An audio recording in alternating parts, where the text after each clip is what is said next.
मसीह में आपकी सलामती हो। उसी का फजल आप और आपके घरानों पर हमेशा बना रहे।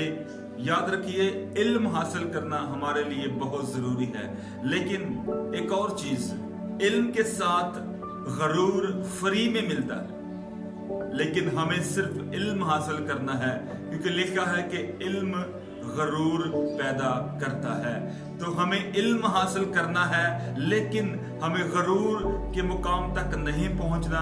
गरूर, तकब्बुर, घुमंड, ऊंचे मुकाम का जो नशा है, ये खुदावंद को पसंद नहीं है। इसलिए आइए हम इल्म तो हासिल करें, लेकिन साथ ही फरोतनी और हलीमी के साथ जिंदगी गुजारें। आमीन। क्योंकि खुदावंद को गरूर, तकब्बुर पसंद नहीं है। हम अक्सर जबूर भी गाते हैं, घुमंडियां कोल ओ ना जांदा, ना झूठियां नाल रखदा यारी। आइए खुदावंद के खूबसूरत कलाम की जानिब बढ़ेंगे। आज हम सीखेंगे इस्तिस्ना की किताब, उसका 10वां बाब, उसकी 12वीं आयत मुकद्दसा से आज हम तलावत करेंगे। इस तरह से लिखा है, तू खुदावंद अपने खुदा का खौफ मानना और उसकी बंदगी करना और उससे लिपटे रहना। खुदावंद के कलाम के पढ़े और सुने जाने पर खुदावंद की बरकत। आइए आज के दिन हम खूबसूरत कलाम में से सीखेंगे खुदा का खौफ मानना क्यों जरूरी है। याद रखिए, पुराने अहदनामा के अंदर खुदा का हुक्म है कि हम उसका खौफ माने, और नए अहदनामा के अंदर खुदा चाहता है कि हम उसका खौफ रखें। याद रखिए, खौफ और डर, ये दोनों लफ्ज मिलते जुलते हैं, और ये दोनों लफ्ज उस वक्त हमारे जहन में उभरते हैं जिस वक्त हमें किसी जगह पर खतरा महसूस होता है। लेकिन इन दोनों लफ्जों में फर्क है। डर ये है कि कोई भयानक बला, कोई भयानक खतरनाक चीज आपके सामने है और आप उसे देखकर उससे डर रहे हैं, उसके नजदीक नहीं जा रहे। और खौफ ये है, कोई आपके सामने भी नहीं और आपके दिल में उसका एहसास है। और खुदा का खौफ ये है, उसकी बड़ी इज्जत और बड़ा एहतराम करना, उसके बुलंद तख्त के आगे अपने आप को झुकाना, उसके बुलंद मुकाम के आगे अपने आप को सरनगू करना और खुदा के तमाम हुक्मों पर अमल करना दर हकीकत खुदा का खौफ है। और खुदा का खौफ मानना हमारे लिए क्यों जरूरी है। याद रखिए, खुदा का खौफ हिकमत का शुरू है। खुदा का खौफ हिकमत की तरबियत करता है। खुदा का खौफ इल्म का शुरू है। और याद रखें, तब तक हम खुदा की मर्जी को जान नहीं सकते जब तक हमारी जिंदगी के अंदर खुदा का खौफ नहीं है।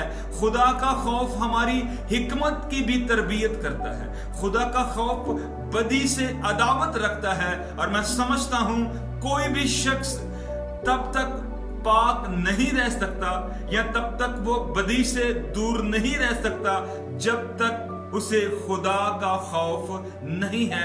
बहुत से लोग जो हैं तरह तरह के खौफ अपनी जिंदगी में लेकर जी रहे हैं। बहुत से लोग हालातों से डरते हैं। बहुत से लोग जो हैं उन्हें इब्लीस का खौफ है। बहुत से लोग ऐसे हैं जो उनकी जिंदगी में मुश्किल मसाइब है, मुश्किल तरीन वो कठिन सफर कर रहे हैं अपनी जिंदगी का। मैं समझता हूं तमाम खौफ एक तरफ, लेकिन कोरोना वायरस के खौफ ने इंसान को जो है वो बुरी तरह से मुतासर किया हुआ है। और मैं समझता हूं कि लोग जो हैं वो कोरोना वायरस से नहीं डरते, लेकिन उससे होने वाली मौत से खौफजदा है, उससे होने वाले नुकसानात से खौफजदा है। लेकिन याद रखिए, हमें मौत से डरने की जरूरत नहीं है, क्योंकि खुदा के बेटे यीशु मसीह ने मौत पर फतह हासिल की है। इसलिए हमें मौत से डरने की जरूरत नहीं है। और बहुत से लोग मुश्किलात का शिकार हैं, बहुत से लोग मसाइब का शिकार हैं, बहुत से लोगों की जिंदगी में ऐसे तूफान आ चुके हैं कि वो उनसे खौफजदा हैं और उनका हल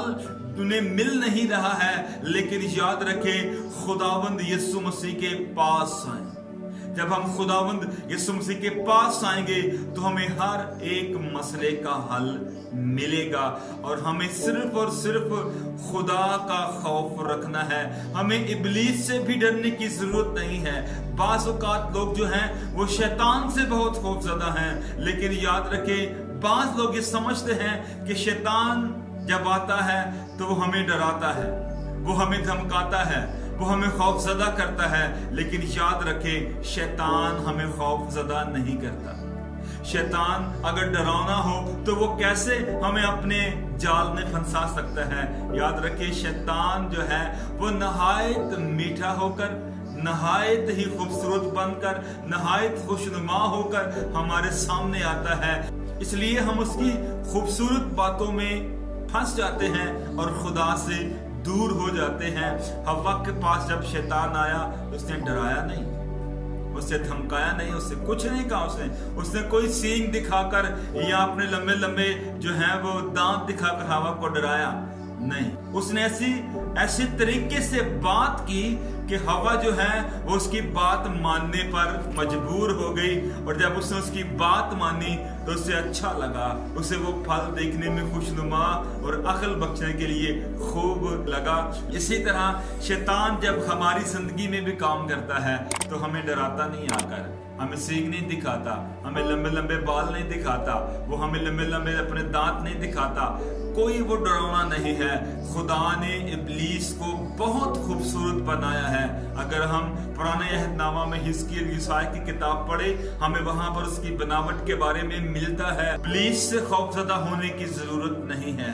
वो खूबसूरत चीजें दिखाकर आपको जो है अपने नजदीक लेकर आता है। उससे आप डरे नहीं बल्कि इब्लीस का मुकाबला करें, क्योंकि खुदावंद यीशु अल मसीह ने इब्लीस के सर को कुचला, क्योंकि खुदावंद यीशु अल मसीह ने सलीब पर इब्लीस पर फतह पाई है, और उसने हमें भी इख्तियार दिया है कि हम जाकर सांपों और बिच्छुओं को कुचलें और इब्लीस की सारी कुदरत पर गालिब आए। याद रखिए हम गालिब आने वाले हैं। किसी भी किस्म के खौफ का हमारी जिंदगी में गलबा पाना हमारी नाकामी को जाहिर करता है, लेकिन हम कामयाब उस वक्त हैं मसीही जिंदगी में, उस वक्त हम कामयाब हैं जिस वक्त हम इब्लीस पर गालिब आते हैं। इसलिए खुदा का बंदा दिलेरी के साथ कहता है, चाहे मौत की साया की वादी में से मेरा गुजर हो, मैं किसी बला से हरगिज ना डरूंगा। आइए मेरे अजीजों, सिर्फ और सिर्फ खुदा का खौफ अपनी जिंदगी में रखें, बाकी तमाम किस्म के खौफ जो हैं अपनी जिंदगी से निकाल दें। खुदावंद आपके साथ हो।